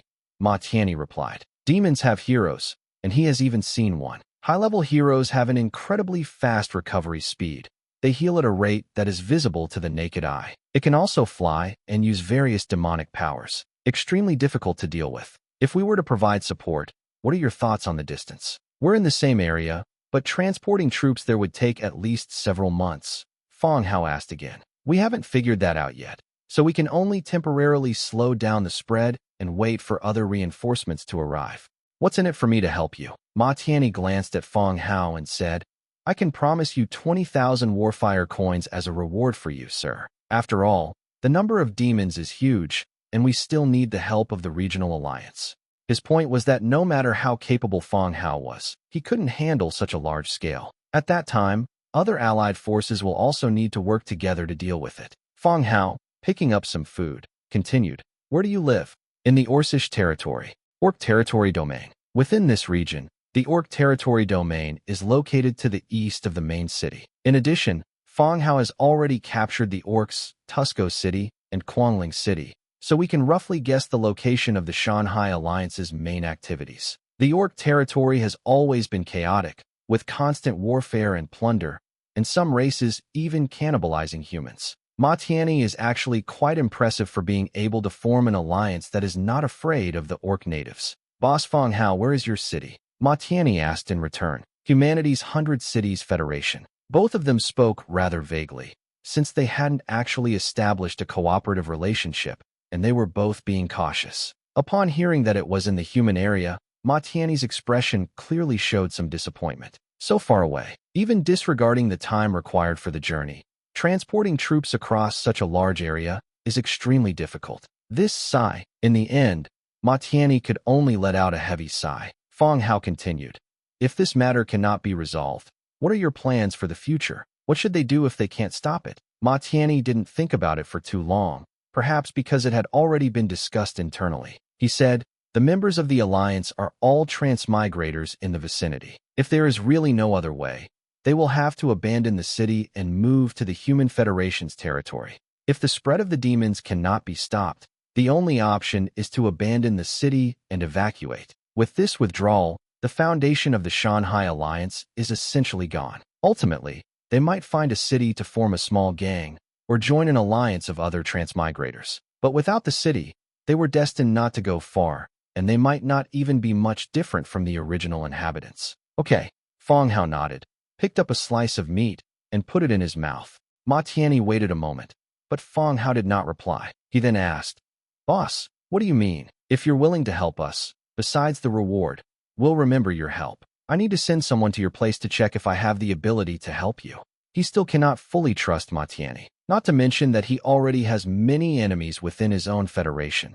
The Dragon Clan is also looking for him. Therefore, he needed to confirm whether the claim of the demons spreading was true. If it's true, what should I do to resolve this issue while ensuring my situation isn't leaked? All of this needs to be carefully considered. Sure, how does the big boss plan to take a look? Here's what we'll do. This afternoon I'll arrange for someone to teleport to your location via the Merchant Alliance. You can take him to the area where the demons are spreading.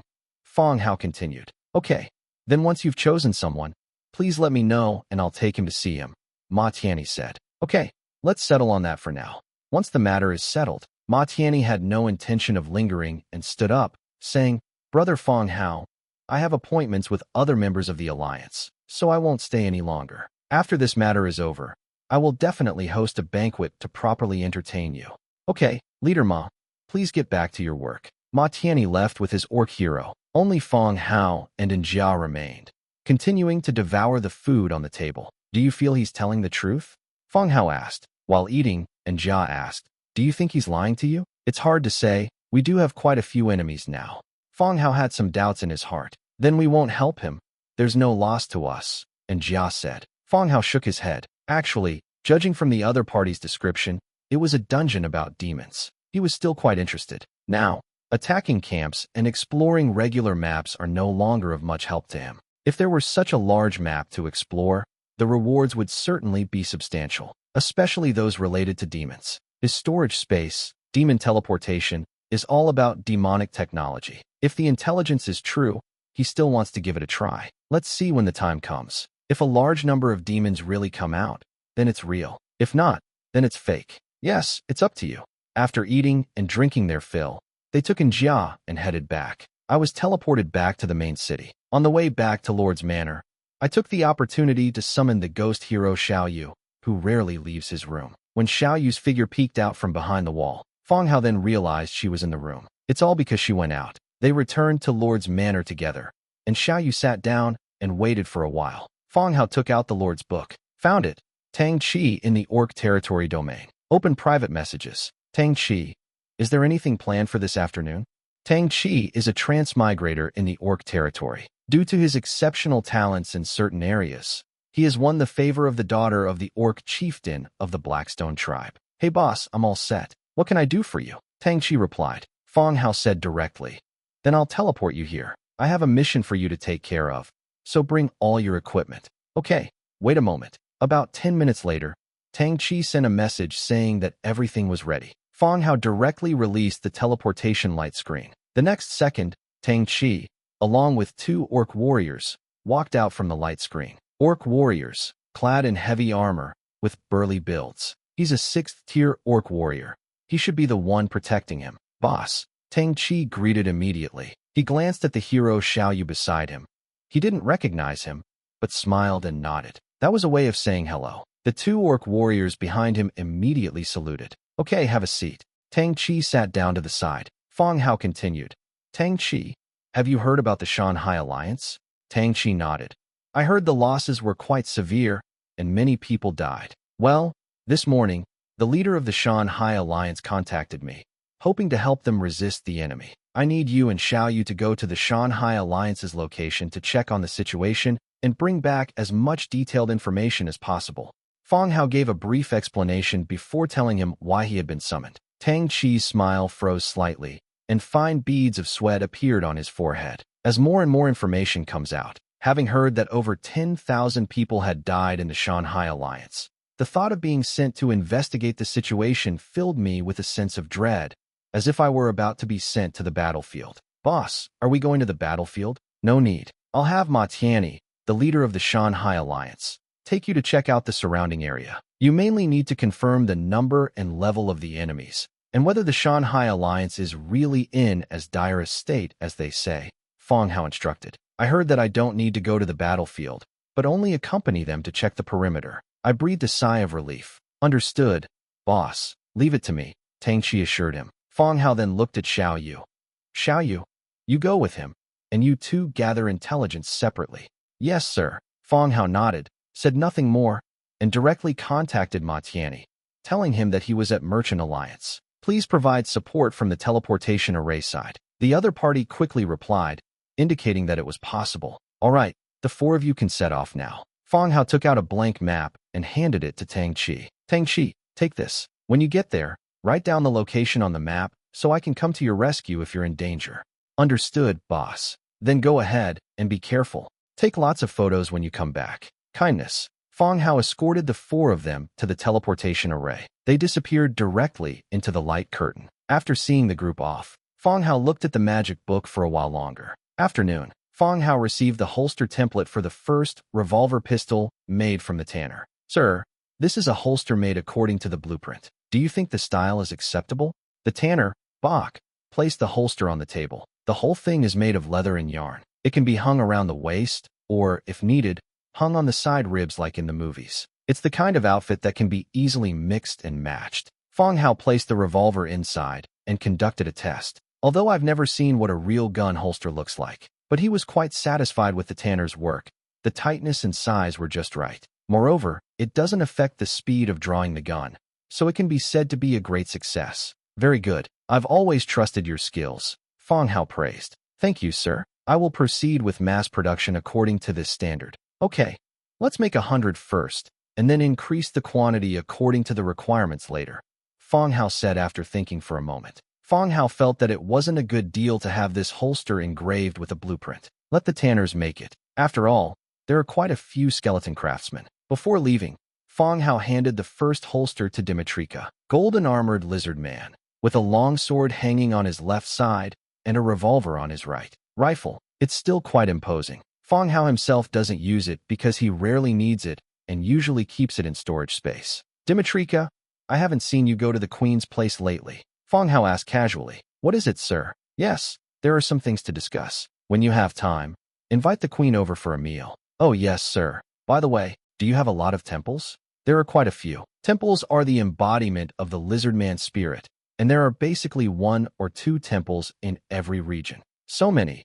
Wouldn't that consume a lot of materials? East of the main city, Orc territory domain, Ma Tianyi led a few people through a dense forest and crawled onto a rocky mountaintop. Pointing into the distance, he said with a slightly apologetic tone, "It's too dangerous over there. We can only look from here. Those are the demons that escaped." On the distant plains, several dilapidated villages can be seen, and the number of wandering creatures is quite considerable. Tang Chi nodded, took out a monocular telescope from his waist, stretched it out, and looked into the distance. Ma Tianyi was stunned. Holy crap, a telescope! Before he could even react with surprise, he saw the female hero beside him also take out a telescope and look down into the distance. If it's one, it could be a reward from opening a treasure chest or a challenge mission. The two of them took them out at the same time. That means there's a blueprint. Tang Chi didn't notice Ma Tianyi's expression. He was simply observing the monster below intently. They really were a group of strange-looking monsters. Some are shaped like insects and have wings. Some have bull heads, but 2 huge pincers. This must be the demon that Ma Tianyi mentioned. The area in the wild is naturally vast. There are already quite a few scattered demons. Through the binoculars, one could even clearly see the collapsed village and the collected corpses. Putting down his binoculars, Tang Chi asked, "Are those demons collecting corpses?" Ma Tianyi nodded and said, "We also suspect they are collecting corpses, but there are too many demons, so we can't follow them in and we don't know the purpose of these corpses." While remaining vigilant about the demon's movements, they also discovered that the demon was collecting corpses, but it is unclear whether the bodies were collected for food or buried. Scouts simply cannot get in. Once they approach, they will be attacked like mad dogs by demons, and it will basically be a dead end. Okay, Tang Chi nodded, took out the City Lord's book, and snapped several photos of the scene below. Then he continued, "Where did these demons come from? Do you have a detailed map?" "Yes, look, it's right here." Ma Tianyi took out his lord's book and opened the map to show Tang Chi and the others. After fiddling around for a while, they saw that the demon began to move. They descended the mountain and continued to another location to gather more information. Knock knock. There was a gentle knock on the study door. Immediately afterwards, a voice came in. "My lord, Lord Tang Chi has returned and is waiting for you in the living room." It's Nisbet's voice. Looking out the window, I realized it was already close to dusk. Okay, I'll go down now. As they descended the stairs, they saw Tang Chi and the 2 orc guards sitting on chairs to the side. He held the teacup on the table and sipped it slowly. Hearing footsteps coming downstairs, he immediately stood up. "Boss, well, what's the news?" There are indeed a large number of demonic creatures, among which the types I have seen fall into 2 categories: flight demons and road demons. As he spoke, Tang Chi took out the City Lord's book, found all the photos he had taken, and presented them to Fang Hao. The photos were taken from a distance, but it's clear that there are quite a few of them. When magnified, there are many different types. However, in terms of body structure, they can be divided into 2 types: the winged flight, and the large, land-based demon infantry. This world still has certain unique characteristics. There's no fantasy world where you can fly. Flying units all have wings, and it's rare to find someone who can fly simply by having wings. Fang Hao examined it carefully and continued. How is Ma Tianyi's territory now? His city was filled with transmigrators and soldiers. They were all from cities that had been captured by demons and were gathered together in a chaotic manner, like a refugee camp. Tang Chi thought for a moment and added, he is very anxious. If the demons are allowed to continue to expand, his city will be difficult to defend. With their strength, they simply cannot withstand the demons' attack.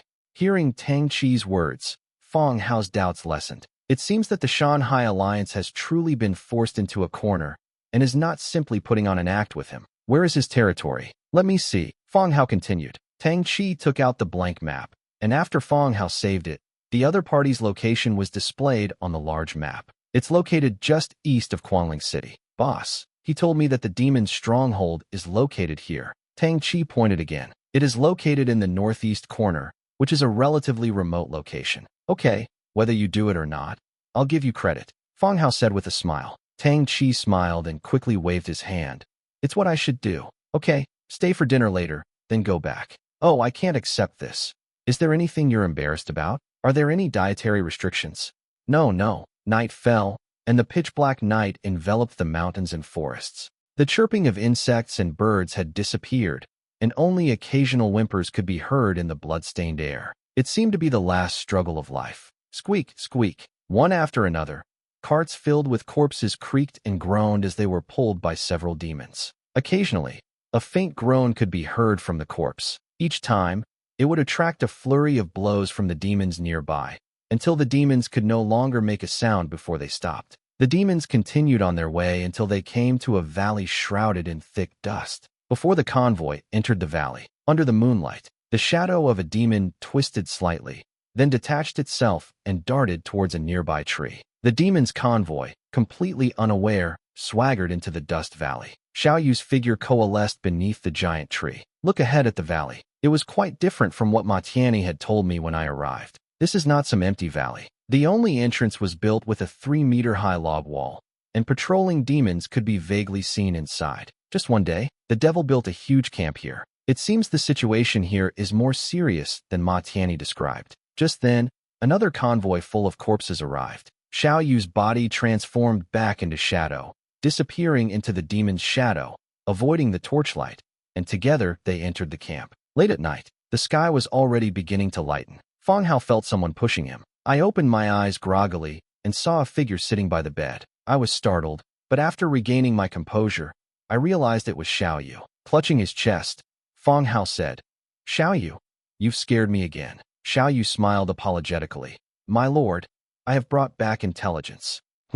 How's it going over there? The information about Tang Chi and Xiao Yu is separate. At night, Xiao Yu can use the darkness to explore more places, and then return via the teleportation scroll that Fang Hao gave her afterward. It can also supplement information that Tang Chi cannot detect. Xiao Yu said, the demons have already built a camp in the valley, and they have begun to construct more buildings inside. At the end is a huge stone gate. The demons collected the corpses and carried them into the gate. I have not been able to find out what is inside the gate, but I can feel the dangerous aura emanating from it. For safety reasons, Xiao Yu did not enter the stone gate, but we already have quite a bit of intelligence. Where are the troops? Have you seen any heroes? Fang Hao continued to ask. There are many troops, a large portion of whom are slaughtering living beings outside the valley. There are also a large number of people inside the valley. The number is hard to calculate, but it may exceed 10,000. Xiao Yu replied after thinking for a moment. How intelligent are these demons? From what I've encountered, they don't seem very capable. They seem to act on a killing instinct, violent and chaotic, and not good at thinking, Xiao Yu replied. Fang Hao nodded, but his brows furrowed even deeper. If these demons are not very intelligent and fight solely on the instinct to kill, then, transporting the bodies and setting up camps meant that someone was directing things. No, it should be that there's a demon hero directing things from behind. After a large number of corpses were sent into the stone gate, they were not used as food. They may have served other purposes. He remembered how the demon from Faceless Ones had turned the children in the orphanage into monsters made of chunks of flesh. The corpse might be some kind of monster. Xiaoyu, do you think we should help get rid of these demons? It's all up to you, sir. Tell me your thoughts. Located in the orc territory, if left to spread, they will soon enter the Quangling City area. It's better to clean up these demons outside. Xiaoyu replied. You're right. Fang Hao stroked his chin. All right. Xiaoyu, you've worked hard. Go back and rest now. Yes, sir. As soon as he finished speaking, Xiaoyu's figure scattered like spilled ink and disappeared into the dimly lit room. On the side, her soft body wrapped around his waist from the side. Two soft, fluffy mounds pressed tightly against her body. Is that Xiaoyu? You scared me just now. Yer asked softly. I'm used to being scared, so this was only a half startle. He covered her up again and pulled Yer into his arms. You can sleep a little longer. Go to sleep now. Kindness.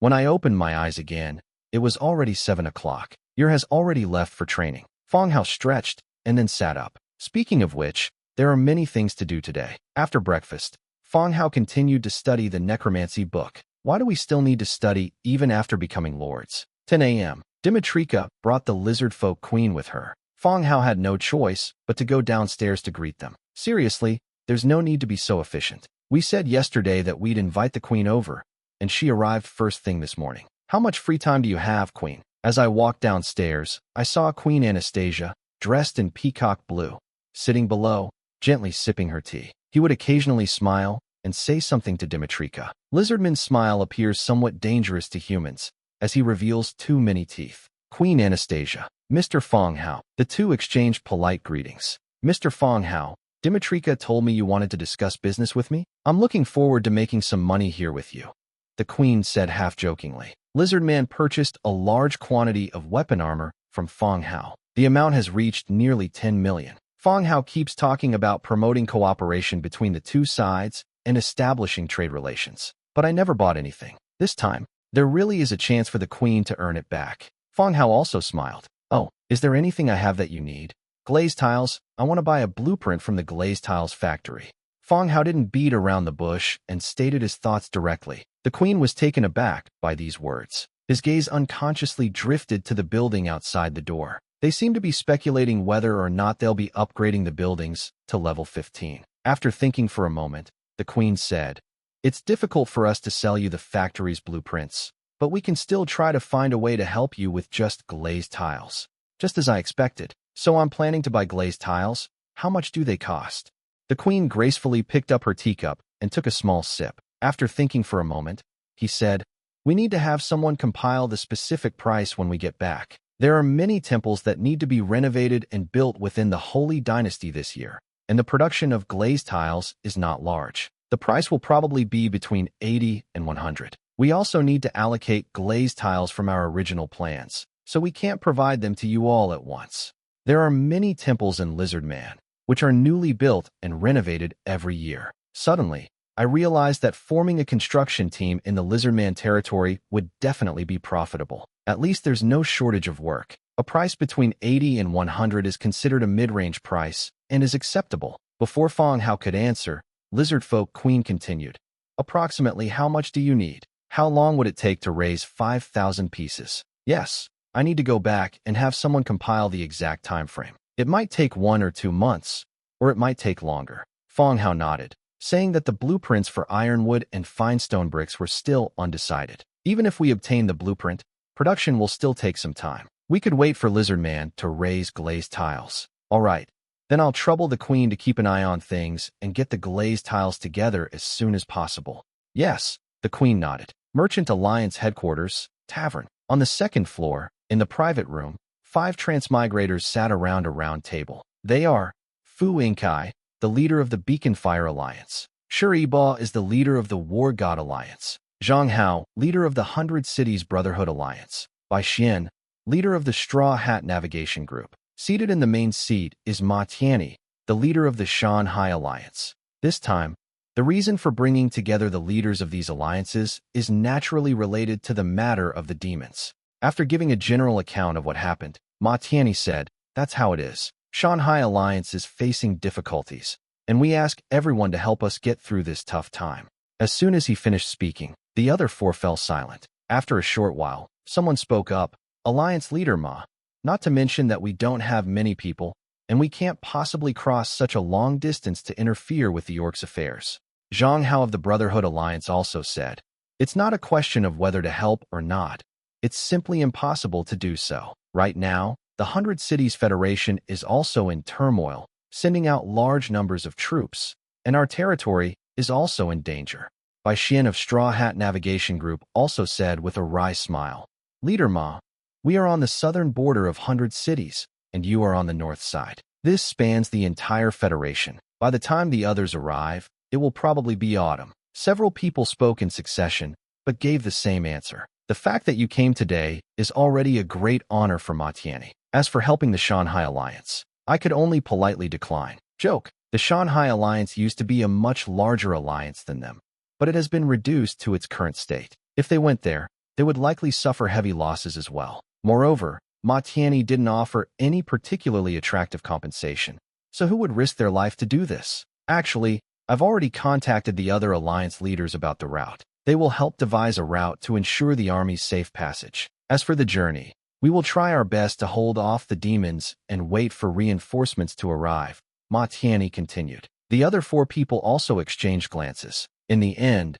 he shook his head and said, "Leader Ma, I'm sorry, we really can't help you." "Yes, Leader Ma, we are just a small alliance. If this gets out, I'm afraid the members won't agree." "I'm sorry, Alliance Leader Ma." The group refused again and got up to leave the private room. Ma Tianyi was left alone, sitting helplessly in her seat. Main city. After discussing the order of glazed tiles with Lizardfolk Queen, so he sent Dimitrika to take the queen to visit the vassal city, giving the two a chance to bond. Fang Hao continued reading his book, The Unforgettable Ghost. After studying it for the past few days, I noticed a significant increase in my knowledge of the dead and a deeper understanding of my faith and the direction I pursue. Sometimes he would think that there was no better way to prolong his life. Perhaps becoming an undead is a good way out. Emotional deprivation is manageable. However, without the 5 senses, wouldn't life lose a lot of its fun? At noon, maids, laughing and joking, came back, wearing a tight-fitting,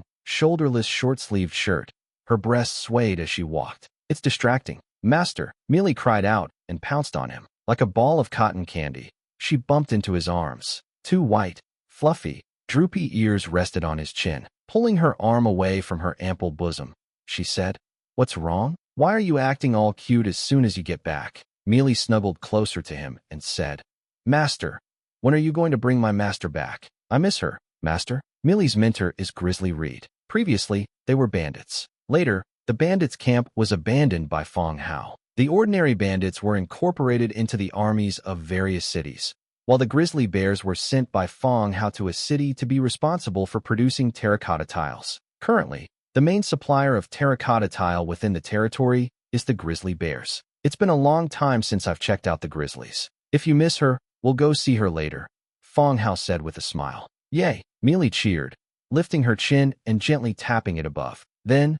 blushing, she ran off to chase after the other people. Looking at the figure with a youthful face and a large, fleshy body, Fang Hao shook his head and smiled. How come her face and body are so different? After lunch, Jia and Mealy were summoned, while Blackthorn continued to supervise the training of the remaining maids. As soon as the two approached, Fang Hao activated the teleportation light screen and led them inside. When the 3 opened their eyes again, they had arrived in an unfamiliar city. The surrounding area is filled with houses built of a mixture of brick, stone, and wood. Curious eyes peered at the group of people who had suddenly appeared. Tap, tap, tap. A flurry of footsteps sounded as a large number of soldiers rushed in from all sides. There is the greatsword infantry left behind by Fang Hao, as well as the soldier, an indigenous group equipped with various armors. After seeing Fang Hao and the other 2, the greatsword infantry immediately recognized him and signaled everyone to put down their weapons.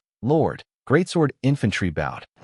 Where's Reed?" Fang Hao asked. "Lord Reed has just taken his men to Tile Kiln," greatsword infantry replied. "What happened?" "Recently, wild boars have been causing trouble, and Lord Reed has led people to drive them away." "Okay, take us there too." "Yes, Lord, this way please." The crowd dispersed, and the greatsword infantry led the 3 out of the city gate toward Tile Kiln in the distance. It's clear that the Grizzlies have managed this place quite well, but judging from the layout of the city's buildings and the uniforms of the militia, it looks exactly like the old bandits. There is absolutely no difference. Approaching the tile kiln settlement, one sees Reed leading many soldiers in a battle against the gray boars on the opposite side. Wild boars are quite large, almost the same size as brown bears. They didn't run away when they encountered people.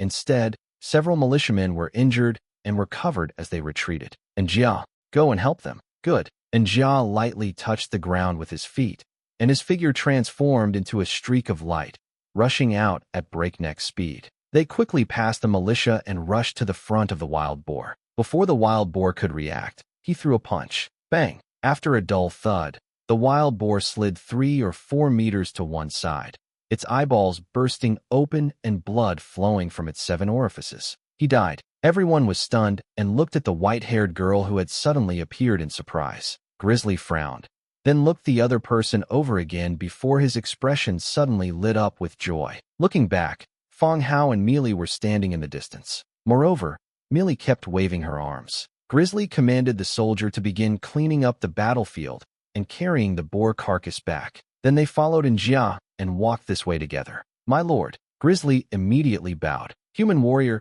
tier 10. The Grizzlies have reached tier 10. That makes sense. Grizzly had already reached level 8 before, and with so much time having passed, it's not surprising that he would advance 2 levels.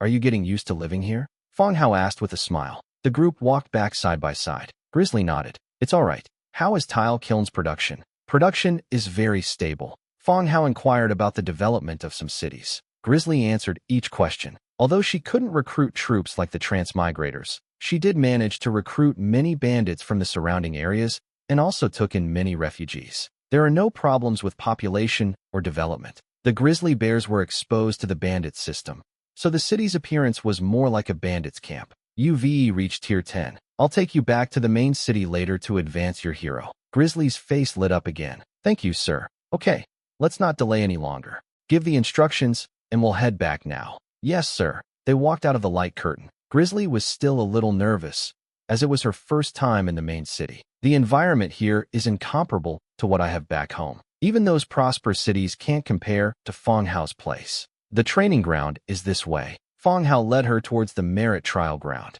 In this weather, wearing a bearskin draped over his shoulders still attracted a lot of attention. They followed from a distance, watching this side. Upon arriving at the training grounds, Fang Hao handed her the hero's heart and 100 warfire coins. He instructed, just do your best. Understood, sir. Grizzly Bear took a deep breath and walked to the center of the training ground. A beam of light enveloped her, and she disappeared from everyone's sight. Merchant Alliance headquarters. Tavern private room. I don't know which batch of people this is. I'm sorry, Leader Ma. There's nothing we can do. We have no choice. The distance is too far, and even your Shanghai Alliance can't do anything about it. If we go, it will only deplete our troops. Yes, I hope you won't take offense. Ma Tianyi maintained her smile and said, it's all right. I understand everyone's difficulties. When Shanghai Alliance really has to leave, I hope you can all lend a hand. Definitely, definitely. Another group of people left. Ma Tianyi's face was also filled with frustration. The demons were about to attack his city, but he hadn't managed to secure a single ally. It seems they have no choice but to abandon the city.